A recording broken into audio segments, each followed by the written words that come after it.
Hi,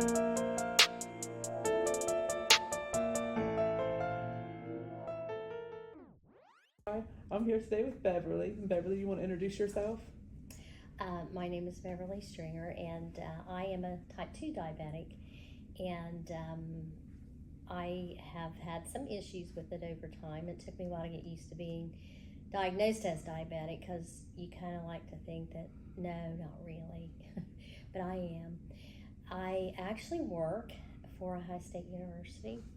I work in the Center for Clinical and Translational Research, but I am Pacific for Southeast Ohio. My office, as we are here today, in Portsmouth, Ohio. And I do all of my work roaming around in Southeast Ohio counties, assisting researchers with getting their projects up and running. So I know that hearing all about research and such, it doesn't seem real until it happens to you, and you have a real reason to start noticing and becoming more aware of the issues and problems that go along with diabetes. How long have you had diabetes? Officially, I had it when I was pregnant. I was borderline, and that should have been a real good indication, but I didn't take it. And then I was probably about 15 years ago, they told me I was pre-diabetes. And no one in my family, siblings, parents, are diabetic. And I was like, oh, there's a mistake. And I'm like, that can't be true. And then finally they told me, you are diabetic. And so they put me on some medicine. I'm thinking, yeah, okay. And then I wasn't really a good compliant diabetic. And then COVID hit, of course. And I got even more relaxed. But during COVID, something happened that got my attention. And I had something very small that I thought was minor. I got a little blister on my toe.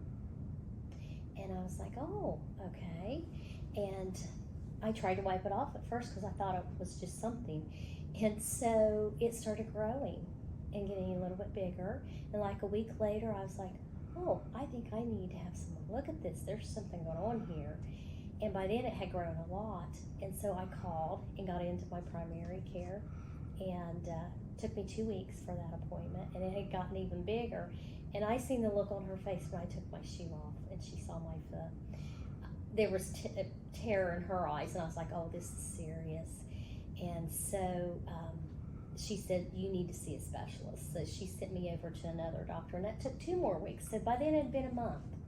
And when I walked in his office and sat down and took my shoe off, he immediately put me in a room, and he did surgery on my toe. He was removing a lot of it and getting it off.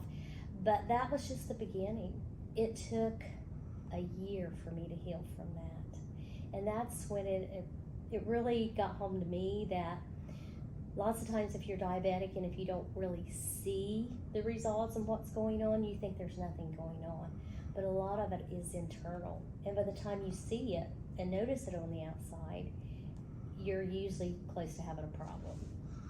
And that got my attention because at one point during the process of the surgery, and I had several surgeries too, they talked about if we can't get this to heal, we may have to amputate. And that put real fear in me because I thought, it could be a toe, and then it's going to be the foot, and then it's going to be the knee. And once they start taking body parts in my mind, that's it. It's going to be all downhill. So that scared me enough to make changes in my life. That's great. And so I started making changes with what I ate, and it really does make a difference. I admit I was a carbaholic.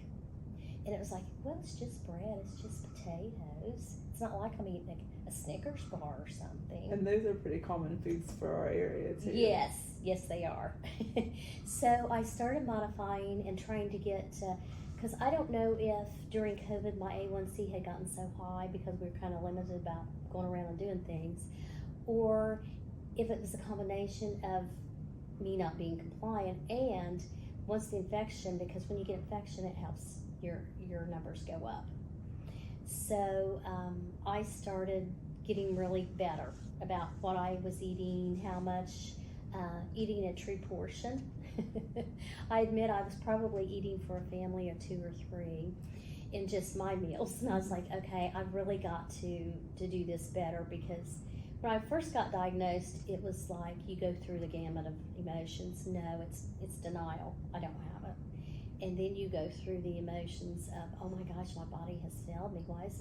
What is wrong with me? Why can't I get this under control? I kept internalizing. And you know, you can have a checklist and you can go down and you do everything that you're supposed to do, and sometimes things still go wrong. It's just part of the disease. There are no guarantees. It's not like if I do this, I'll never have a problem. That was the hardest thing for me to understand. The one thing I can say about my primary care physician, she was absolutely wonderful. When she seen my toe, I didn't get a speech. I didn't get hollered at for doing all the wrong things. It's, you know, she didn't. She went, oh my. She said, let's see what we can do. And that made a difference for me and for the way I reacted, because I'd had a physician years prior to that when he was trying to tell me I was borderline, and I always felt we didn't click, if that makes sense. And I always felt like he treated me like I was on his little league team, and he'd give me little speeches. And I was like, well, I don't know, you know how you do. And so I didn't really take it serious. But with the toe incident, and when I went to see Thea, she was wonderful. And she said, let's see what we can do here. There's something going on here. We got to take care of this. And that made a world of difference to me. So you've got to have that rapport with your physician, with your team. And I also learned when you're diabetic, you don't have just a primary. There's a team. Team of people help you. Yes. And you've got to learn to reach out, and it's okay to reach out, because it's really hard for me to ask for help. And Thea still, when I go into my meetings with her, she will still have to drag things out. I mean, she still laughs because she knows that about me. But I try to do things on my own instead of asking for help, but that doesn't always work when you have Which a chronic. that's another characteristic of us in Appalachia. Yes, it is. Yes, it is. And the one thing I have to go back and say, because I kept saying, why am I an oddity? You know, my parents don't have it, my siblings don't have it, why me? And I kept thinking, there's got to be a mistake. Well, we found out later that my father was diabetic. He was undiagnosed diabetic, because in Appalachia, we don't go to the doctor if we don't have to. And he rarely went to the doctor, and it took a lot for him to go. And by the time he finally got the courage, he was in his 70s, to go to the doctor, he got diagnosed with cancer. And then they were going to do surgery, but you know, he had to go through the stress test and all. And they discovered he had heart issues. And during all this testing, they discovered he was diabetic. And he had probably been diabetic a long time, and he did not do the diabetic care, so a lot of damage happened on the inside.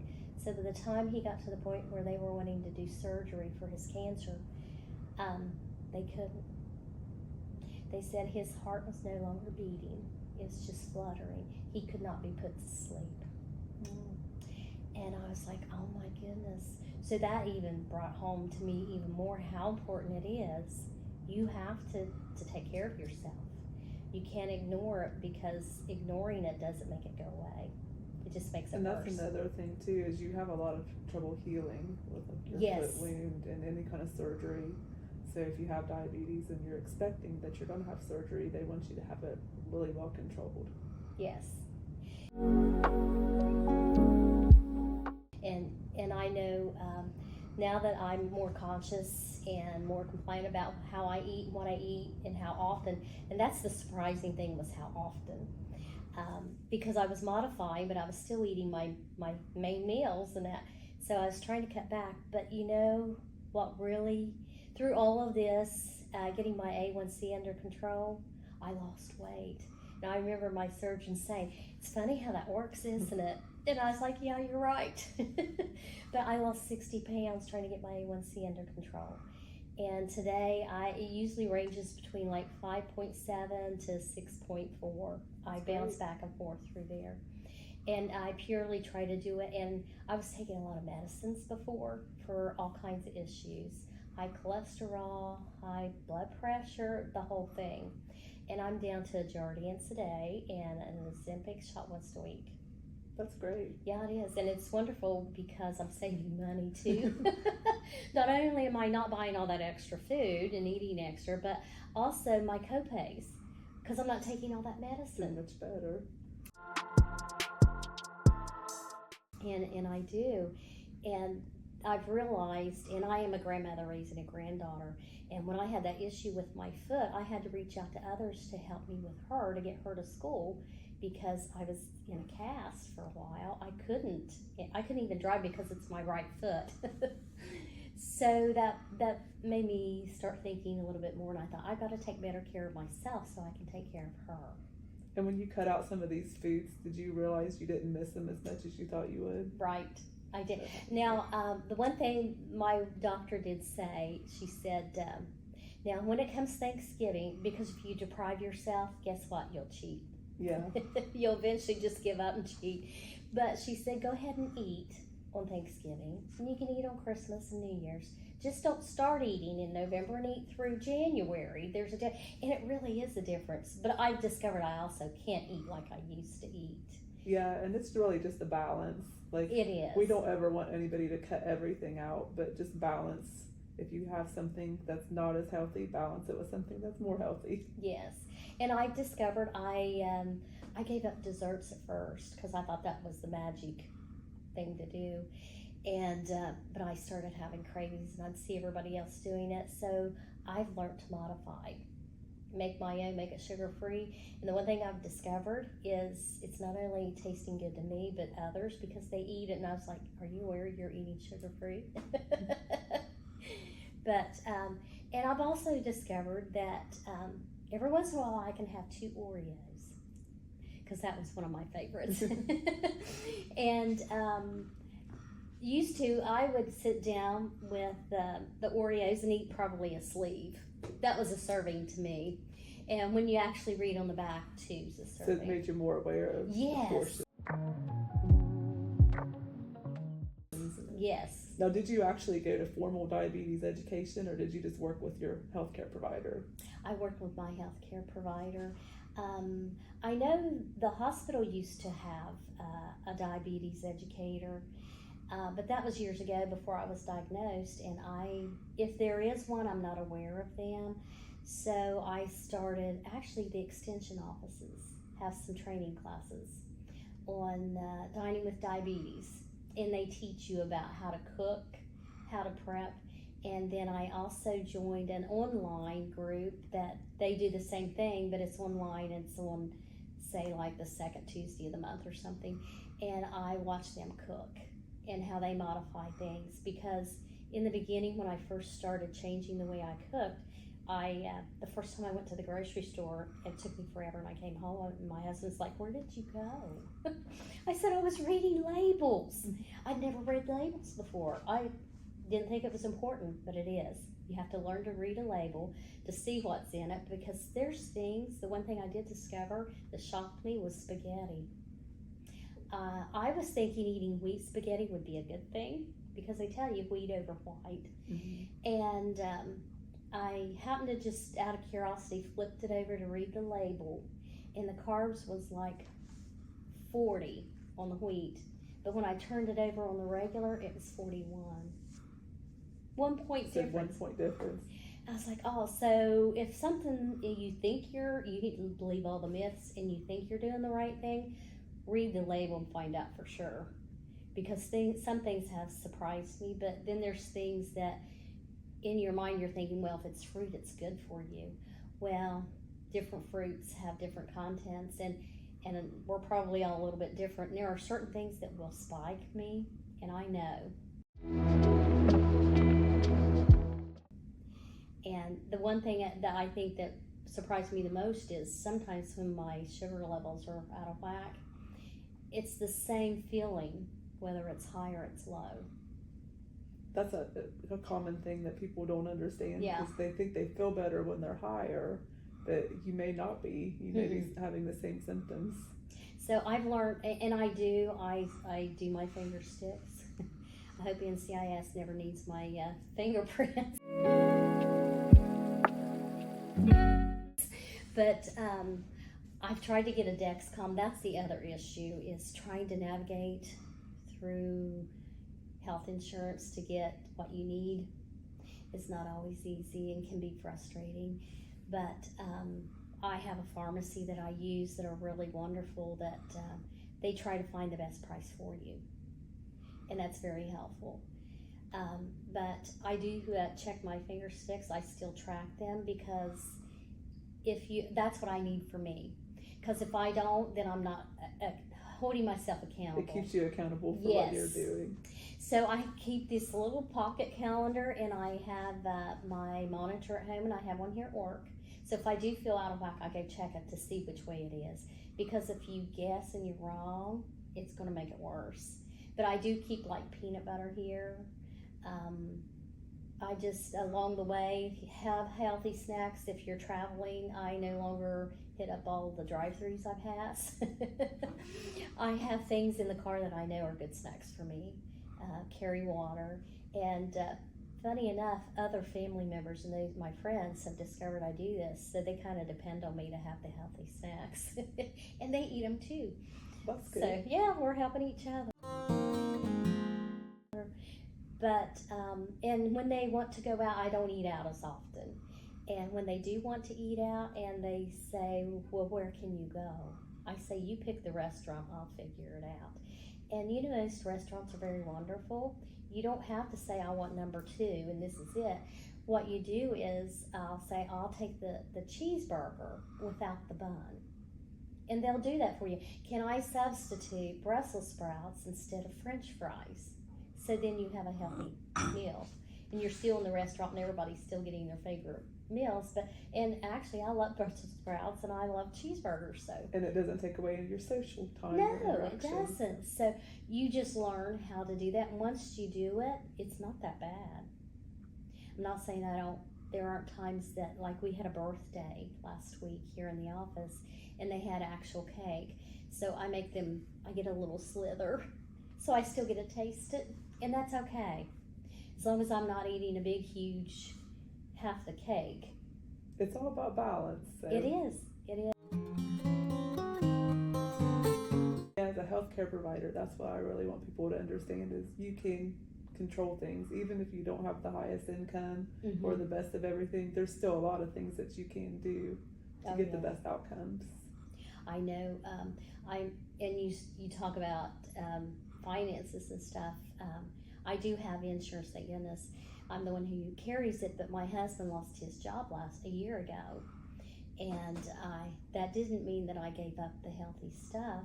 Number one, if you're eating portion sizes and eating the right combination, and one of the things that helped me the best, and for a while there I kept thinking, man, I'm eating more than I've ever ate, is putting snacks in there. That's important, because then you're eating something every 3 or 4 hours. And that also keeps your blood sugar levels really stable, so that's a good thing. Sustains it. And I think that was the one thing that probably surprised me the most when I started adding in snacks, because I was thinking, well, why should I put extra food in there? And it does make a difference. And I have learned if I go to the vending machine, I can have 2 peanut butter crackers. I just don't have to eat the whole package at once. Spread it out a little bit. Yes. So I still struggle with and trying to do, because I'm still using it as an excuse. Because at first I couldn't exercise, but I have started walking to get my exercise in. Yeah, and any exercise that you can do does help your body use sugar better. And yes, and it does. Because like one of the things I said that will spike me is spaghetti. But I've discovered if I walk, it helps it process quicker. The other thing I didn't totally give up, but I just really limit myself is I drink more water. I think there was a time in my life I never drank water.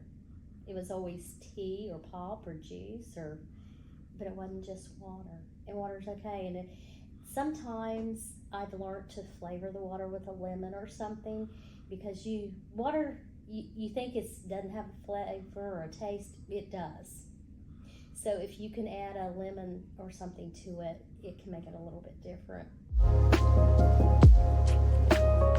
You first found out you had diabetes, did you look back and realize, like, this is why I felt tired, or this is why I felt...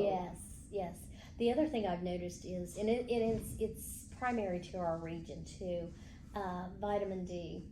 I'm always low on vitamin D, so I'm always taking extra vitamin D. And I did have more energy, and I have found that I don't sleep as much. And if I eat inappropriately, say on Thanksgiving, it's like I crawl home as fast as I can so I can get to the couch and take a nap. Because it does make a difference. Those foods, how it reacts inside your body and what goes on. So if I'm being very tired, I start checking a little bit more on my sugar to see, is it up or is it down? What did I do wrong? So, and I do get into a habit of eating certain things at a certain time, and I try to keep that schedule as much as I can. And sometimes others don't understand that, but it's like, I want to eat supper before 6, or at least by 6. Because keeping that routine and sustaining your sugar level, you have to be consistent. You can't skip breakfast and lunch and then eat supper and think your sugar's going to be fine. Yeah, that's what I tell people too. Like, I don't ever want you to skip meals to think that's going to help your sugar, because it really will make it worse in the end. Yeah, now I guess that's the reason why it surprised me, because I kept associating the less I eat, the lower it will be. And that's a very common belief for people. Yeah, there's a lot of myths out there, and not only did I believe them, but I used them as crutches. Because, well, so-and-so said, and you're like, okay, just because somebody says something doesn't make it right. You need to find out for yourself. And it's my body, and it's my responsibility to do it, not somebody else's. And then as a patient with diabetes, is there something that you wish healthcare providers in general would understand more about diabetes? Yes, I right now have a very good rapport with my primary care. In the past, I've had several different other ones. I never really took it serious with them, because number one, we didn't really click good, but I think it was their approach. And when you're dealing with adults, don't treat us like a kid. Like Thea, when she seen that I was in a crisis, I had a real issue, and it was in regards with being diabetic, she said, oh my, let's see what we can do. And I love that idea that she said, let's see what we can do. It was like we were a team. We were gonna fight this and beat it. Let's do this together. It wasn't well, you need to do, and you should have done this, and if you'll do that, just see what you can do. Can you not do that? Because, that's how it feels. She made you a partner instead of making you feel ashamed. Yes, she did. And that makes a difference. And I told her, I said, Thea, I have to tell you something. I want to thank you for your response to my crisis. I really do, because had I had one of my other prior physicians, it probably would have not gone well. And I think that, and going through the process and getting my foot doctor as part of my team, I routinely see him now, and I'd never seen a foot doctor before him. And I should have, because that's part of being diabetic, is having your feet checked. Yeah, that's one of the things that we found in the evidence is you're better off having a multidisciplinary team. Your eye doctor, your foot doctor, your primary, your dentist, dietitian. Oh, yes. The whole team works together. And that's how you get successful, because had I not had multiple people helping me and encouraging me, because it's discouraging enough to have to deal with things when they don't go right, but the encouragement is very crucial. Well, I'm glad that everything turned out well for you and that you're doing so well with your diabetes now. Yes, I have special inserts, and my doctor did tell me. He said you can, and I used to think it was pride that I could buy the cheapest shoes I could. No, it's important you get good shoes and that they fit properly. I wore this wrong size shoe for years and didn't realize it until I was having to get the customized orthotics to insert, and then finding shoes that it all fits together. And I wonder if that led to my foot problem. It's because I was not wearing the right shoe with the right support, and it's important. Yeah, and sometimes you can have a wound, and if you've lost feeling, you don't even realize it. So I do have neuropathy. Amazingly, back when years ago, I'm in my 60s now, probably 30 years ago, I was diagnosed with neuropathy in my feet, and they couldn't believe I wasn't a diabetic for the damage that I had. And I remember when I was in Columbus, the doctor said, because he repeated everything, he couldn't believe that I wasn't diabetic. So when I got to him, he redid all my tests, thinking, oh, well, there's something wrong here. You are. And when he said, your tests are fine, he said, but tell your doctor to keep an eye on you because you're going to be diabetic someday. So you kind of had a little warning sign. Yeah, but I know, I thought, before. nah, it's not going to happen. A lot of people think that too. It's not going to happen to me. Yes, yes. And I did that. I was just, and it's almost like when you get diagnosed with something that's chronic that you're going to battle the rest of your life. It's not something that just goes away. You can't just fix it. You go through a lot of things, like when you're going through grief. You go through denial, you get angry, you're sad because your body is betraying you or whatever.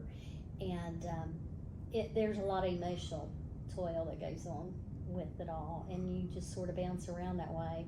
And I still have good days and bad days.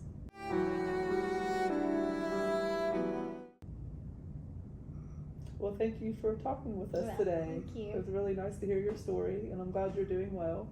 And she can give everybody else hope that you can also do well. Yes, but you do have to work at it. Yes. It doesn't come easy. It's not easy, but it's worth it. Yes, yes. And that's the one thing I had to really tell myself when you start doing your self-evaluation and reflecting. It's like, well, okay, you didn't make this a priority, but should you?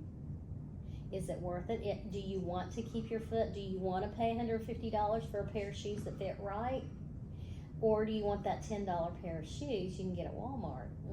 No, I want to keep my foot. I'm going to pay $150 for a shoe. But yeah, it's important. Yeah, that's one thing I really wanted to get across through this whole project, was that you're worth it and you can make changes. And as a mom, and raising my granddaughter now too, you make all those sacrifices, and you feel guilty if you do something for yourself. But if you're not taking care of yourself, then you can't do stuff for the others either. And I always just assumed I was immortal because I was here to take care of everybody else. I'm that important. That's another common Appalachian belief. Yeah, it is. And it's like, no, I need to get serious about this, take care of myself, because when Lana graduates from high school, I'll be 72. And I want to see her graduate.